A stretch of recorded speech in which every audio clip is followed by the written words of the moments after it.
What's up, guys? Welcome back to the channel. Of course, last video, if you watched it, you've seen that I bought a Predator blower. I still don't have the lid on, as you can see. I'm still waiting on some things to come in.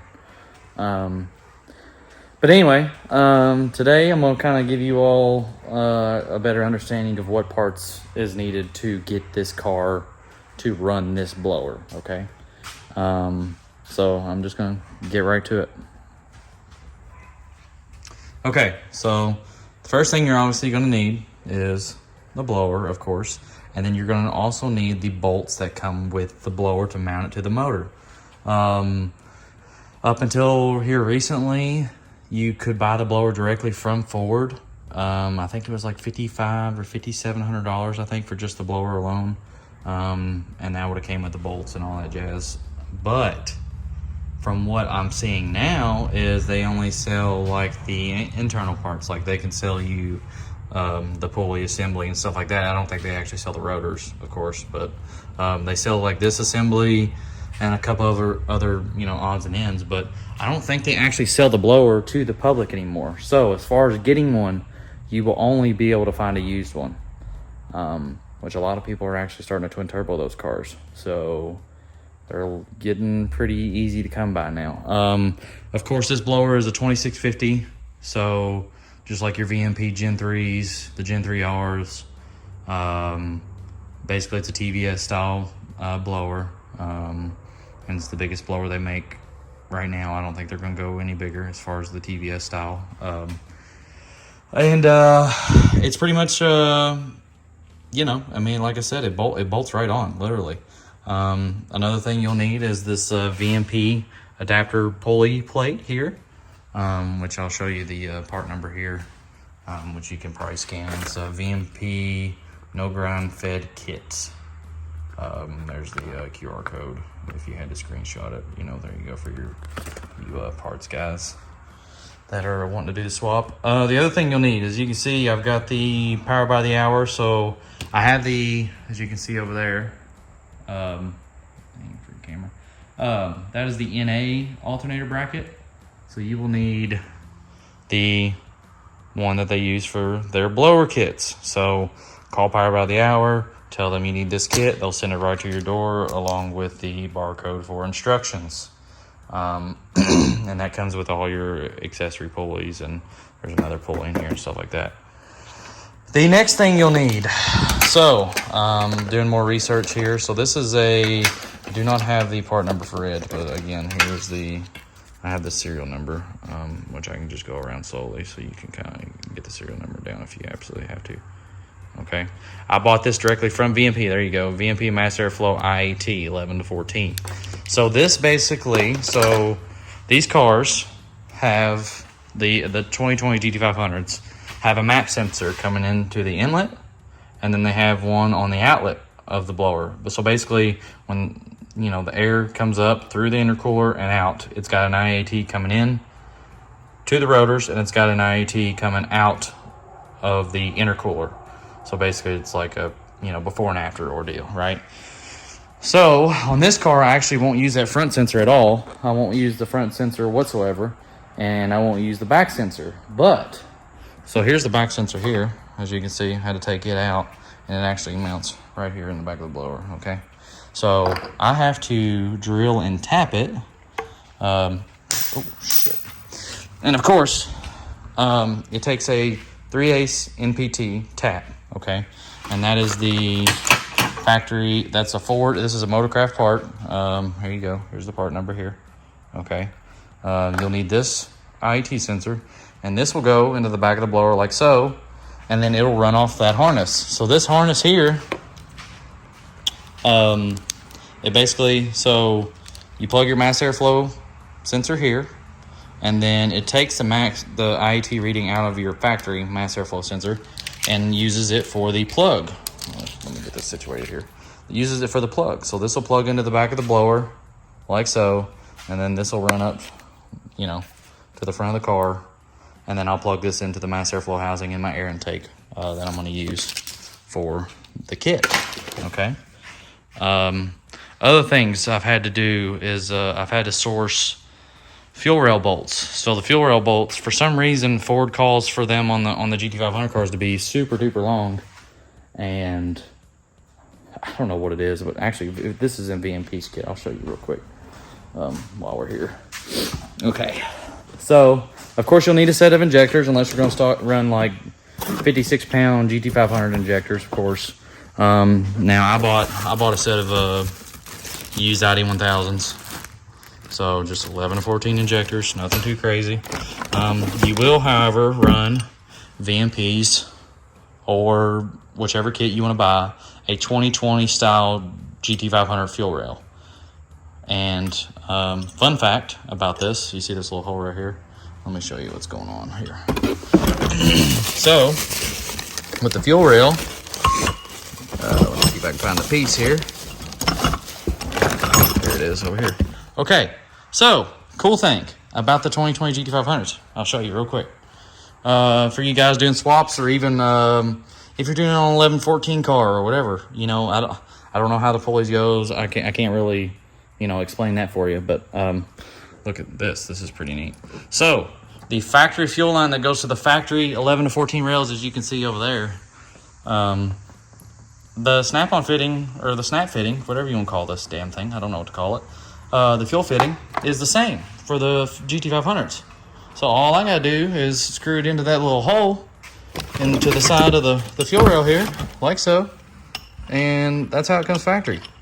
So I just need to order a 90 degree for my line I got going now, and then boom, it goes right in. Not a freaking problem. So that's obviously driver's side.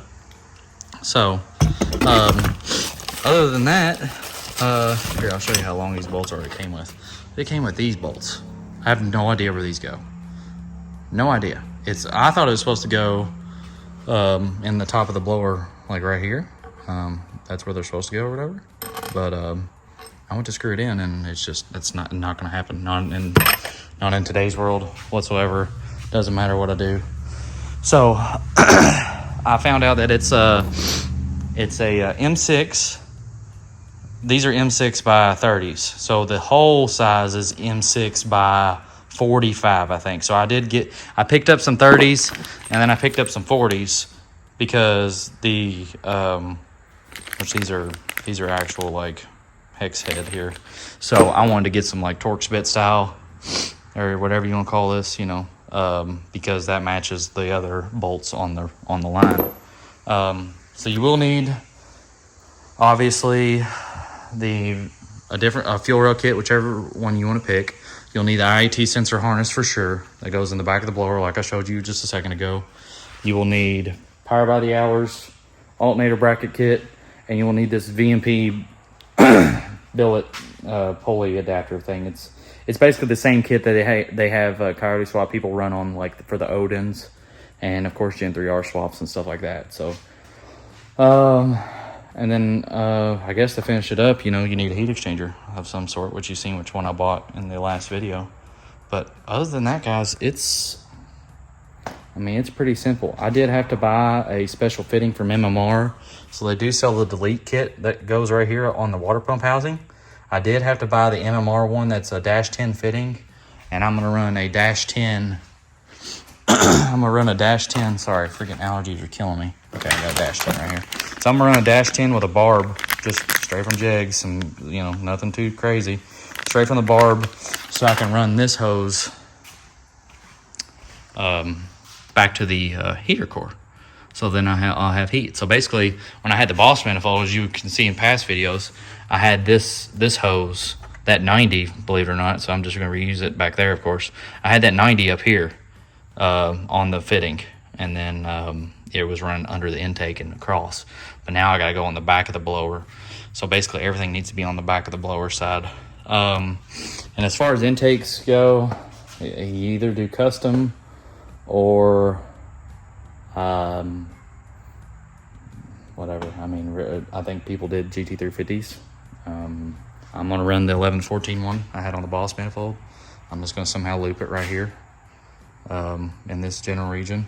Of course, you do need an intercooler pump down there. That's, of course, another major thing.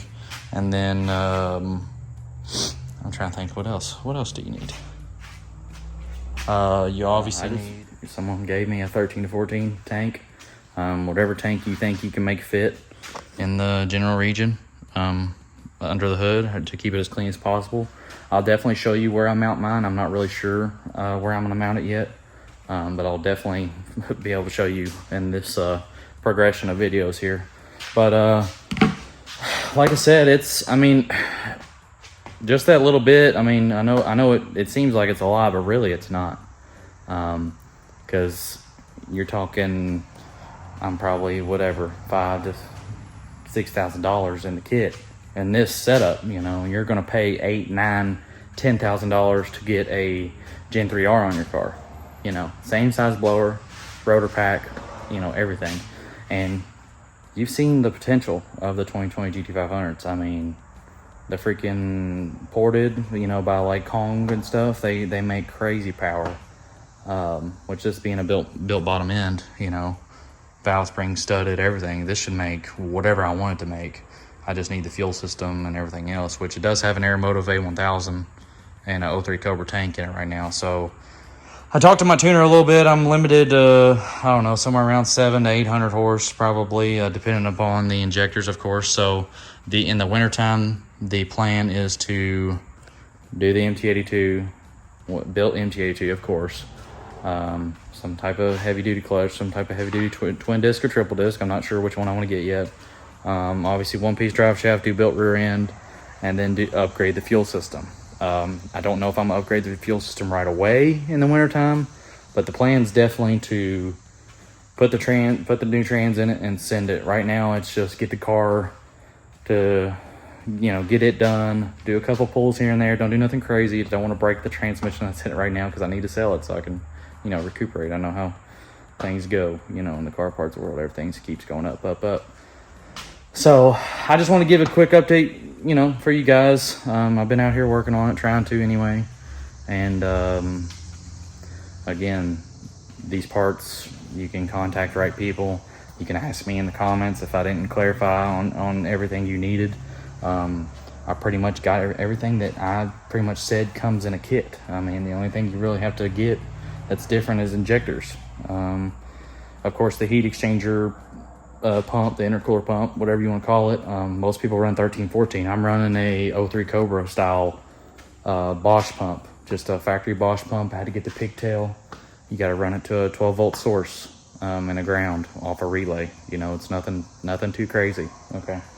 And then of course finding whatever reservoir tank you want to run. I'm gonna try to make this work. If I can't make this work, then I don't know, we'll find something else to do. I just know that all this is all 3/4 heater hose line, and I got to make that work somehow. So, but anyway, I'll quit talking you guys' head off. I know it's probably a little bit of a long video here, but I'm trying to, you know, I'm trying to get all the information out there, you know, for people asking questions on how to do the swap and when you're doing the swap and whatever else. So, I guess thanks for stopping in. You know, please like and share with a buddy. You know, if they're thinking about doing a blower, dude, this is as easy as it is to keep it, you know, still a clean setup, because my whole thing was I didn't want to cut the car up. The engine bay was done. You know, why do I want to cut any of that up? You know what I mean? It's not a race car, not yet. Anyway, I don't want it. Not in this stage right now. Is it a race car? So. Again, thanks for dropping in. Please like and subscribe, and we'll catch you guys in the next video. So, peace.